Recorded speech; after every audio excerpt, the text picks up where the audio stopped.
Assalamualaikum warahmatullahi wabarakatuh.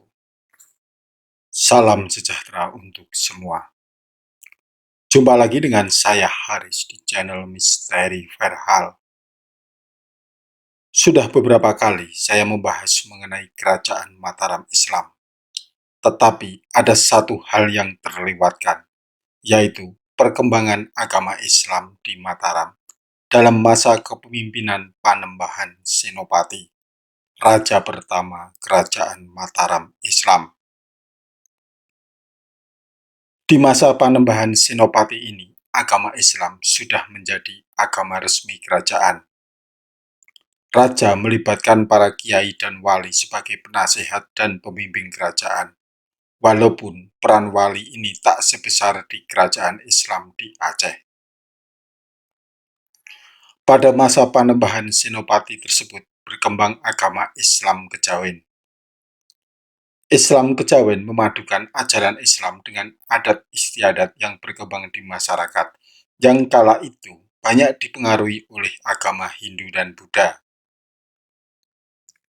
Para penganut Islam Kejawen ini sebagian besar tinggal di pedalaman yang dekat dengan pusat agama Hindu-Buddha.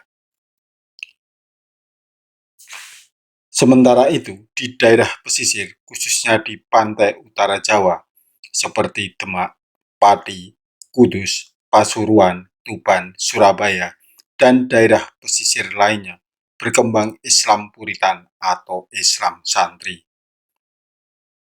Apakah Panembahan Senopati berhasil meredam perselisihan antara Islam Kejawen dengan Islam Puritan? Simak ulasannya sampai tuntas. Untuk teman-teman yang ingin mengetahui sejarah Mataram Islam, silahkan tonton terlebih dulu episode sebelumnya agar mudah memahami ulasan ini. Link saya taruh di kolom deskripsi. Kita mulai bahasan ini dari masuknya Islam ke Mataram. Datangnya Islam membawa beberapa perubahan, terutama pada gambaran tentang raja. Raja tidak lagi dianggap sebagai perwujudan dewa, melainkan wakil Allah di dunia. Terbukti dengan gelar yang dipakai oleh Panembahan Senopati, yaitu Senopati ing Alogos Sayyidin Panotogomo. Raja berkuasa atas pemerintahan dan agama. Meskipun Senopati hanya memakai gelar Panembahan, bukan Susuhunan maupun Sultan. Meskipun pada raja berikutnya mereka memakai gelar Sultan dan Susuhunan. Dalam menjalankan pemerintahan, raja didampingi oleh seorang penasehat untuk mengambil kebijakan agama, moral, dan spiritual. Panembahan Senopati mengangkat Ki Jurumartani sebagai penasehatnya. Kerajaan Mataram Islam mewarisi agama dan peradaban dari kerajaan-kerajaan sebelumnya. Kerajaan ini membawa pengaruh besar dalam penyebaran agama Islam di Jawa. Metode dakwah yang digunakan mampu menarik simpati masyarakat yang waktu itu mayoritas beragama Hindu dan Buddha. Panembahan Senopati sebagai pendiri pertama Kerajaan Mataram berhasil menguasai daerah pedalaman dan daerah-daerah pesisir. Senopati menjadikan agama Islam sebagai agama resmi kerajaan.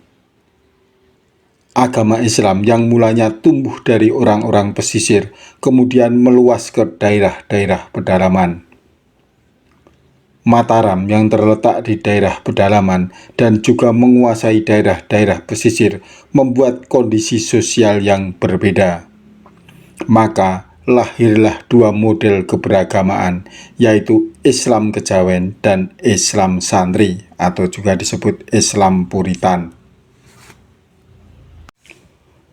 Apa itu Islam Kejawen? Dirunut sejarahnya, sebagian besar orang-orang pedalaman yang dekat dengan pusat kebudayaan Hindu menerima agama Islam dan mencampurkan dengan adat istiadatnya, sehingga perkembangan Islam di daerah pedalaman Jawa membentuk corak tersendiri, yaitu Islam yang disesuaikan dengan adat istiadat Hindu yang dikenal dengan Islam sinkretis atau kejawen. Bentuk sinkretis atau kejawen yaitu suatu keyakinan dan konsep-konsep Hindu-Buddha yang cenderung ke arah mistik, yang tercampur menjadi satu dan diakui sebagai agama Islam. Golongan Islam kejawen, walaupun tidak menjalankan sholat atau puasa, serta tidak bercita-cita naik haji, tetapi mereka percaya kepada ajaran keimanan agama Islam, yaitu dengan mengakui Allah Subhanahu wa Ta'ala sebagai Tuhannya dan Nabi Muhammad Shallallahu Alaihi Wasallam sebagai Kanjeng Nabi. Orang-orang kejawen juga menganggap Al-Quran sebagai sumber utama dari segala pengetahuan. Tetapi orang-orang Islam kejawen dalam melakukan berbagai aktivitas keagamaan sehari-hari dipengaruhi oleh keyakinan, konsep-konsep, pandangan-pandangan, nilai-nilai budaya, dan norma-norma yang kebanyakan berada di dalam alam pikirannya.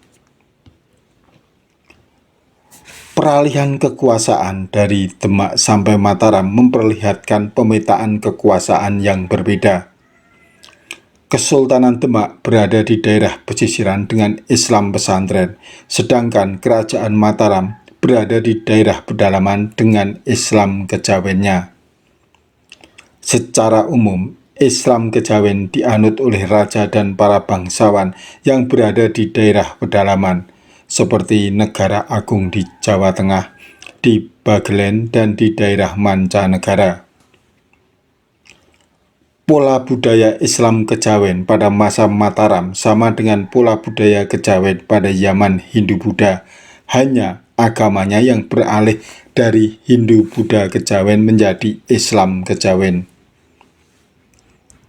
Islam Jawa mengakar di daerah pedalaman Jawa, terutama daerah yang masuk ke daerah kekuasaan Kerajaan Mataram.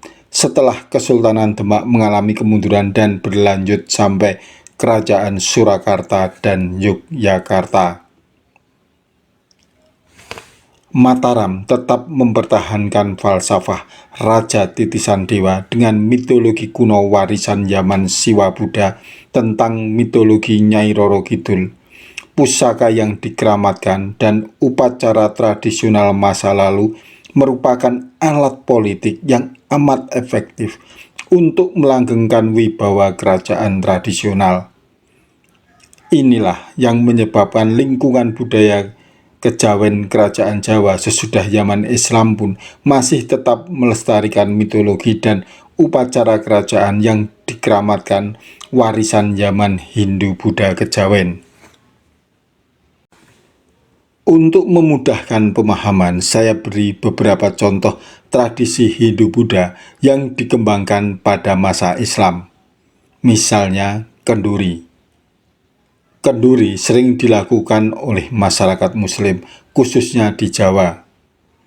Tradisi ini dilakukan dengan mengundang beberapa orang, termasuk tokoh agama.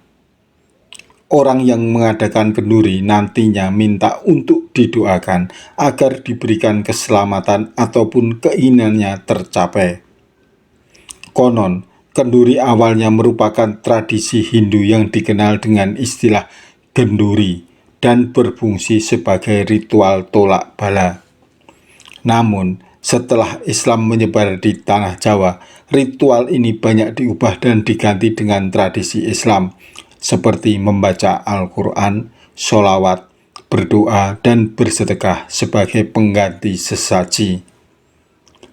Kenduri umumnya diselenggarakan untuk satu hal yang penting, misalnya hendak melangsungkan pernikahan, membangun rumah, berangkat haji, bepergian jauh, dan lainnya. Ada lagi contoh lain, misalnya selamatan orang meninggal dunia.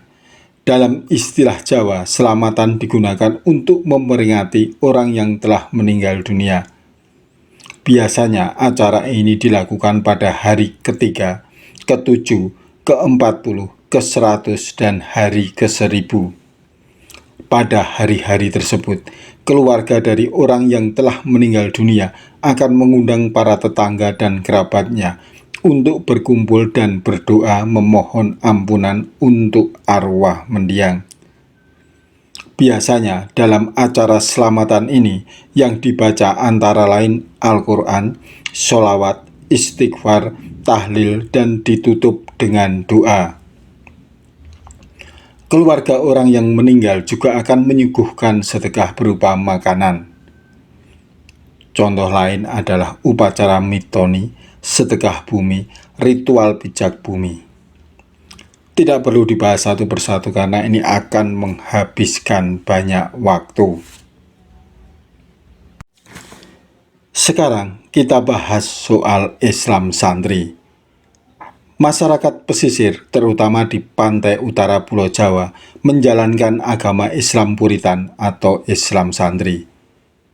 Pada masa Panembahan Senopati, daerah pesisir di bagian tengah meliputi daerah Kudus, Demak, dan sekitarnya masih kuat menjalankan Islam santri. Islam santri adalah penganut agama Islam di Jawa yang secara utuh patuh dan teratur menjalankan ajaran-ajaran dari agamanya, tidak dicampur adukkan dengan tradisi yang sudah berkembang di masyarakat.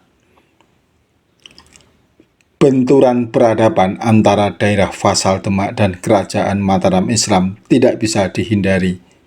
Demak lebih berorientasi di daerah pesisir yang menganut Islam santri, sedangkan Kerajaan Mataram Islam di daerah pedalaman yang mengembangkan Islam kejawen.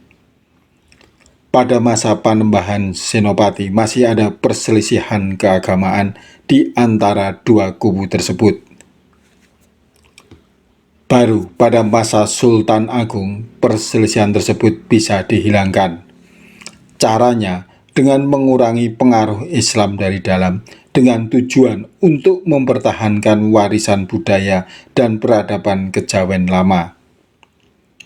Setelah Mataram berhasil menaklukkan pusat-pusat pengajaran Islam di pesisir utara Jawa seperti Pasuruan, Tuban, Surabaya, Pati, dan Giri, Islam Jawa lebih menguat dengan mempertahankan warisan budaya dan peradaban setempat. Memang tak mudah menyelesaikan perselisihan antara Islam kejawen dan Islam Puritan. Butuh beberapa generasi untuk mendamaikan kedua kubu. Jika Panembahan Senopati belum berhasil, maka baru pada Raja keempat Mataram Islam, yaitu Sultan Agung, masalah perselisihan antara kedua kubu dapat diselesaikan. Raja setelah Panembahan Senopati, yaitu Prabu Hanyokrowati dan Adipati Martoputro, juga gagal meredam konflik tersebut. Dari paparan tadi terlihat bahwa pada masa Panembahan Senopati, agama Islam sudah banyak dianut oleh penduduk di Kerajaan Mataram Islam. Hanya saja pola keagamaannya cenderung sinkretis. Sebagai raja di Kerajaan Mataram, Panembahan Senopati menjadikan agama Islam sebagai agama resmi kerajaan. Secara garis besar, pola kebijakan Panembahan Senopati terhadap agama di Kerajaan Mataram Islam adalah mengangkat wali-wali Kadilangu sebagai penasehat dan pembimbing kerajaan, pengembangan tradisi Islam, dan memberikan jabatan pemerintahan yang disebut Reh Pengulon atau Lembaga Kepenghuluan. Teman-teman, itulah perkembangan Islam di era Panembahan Senopati, di mana masih terdapat perselisihan antara Islam kejawen dengan Islam Puritan. Oke, episode mendatang kita akan membahas topik lain. Jika teman-teman menginginkan saya membahas sebuah topik khusus, silahkan kirim ke email misteri.verhal@gmail.com. Atau untuk yang nggak mau ribet, tulis saja komentar di kolom komentar yang ada di bawah ini. Nanti saya yang akan menghubungi kawan-kawan. Jangan lupa ikuti terus channel Misteri Verhal karena episode mendatang saya akan bawakan sejarah atau cerita yang mungkin teman-teman belum mengetahuinya. Sampai jumpa. Wassalamualaikum warahmatullahi wabarakatuh.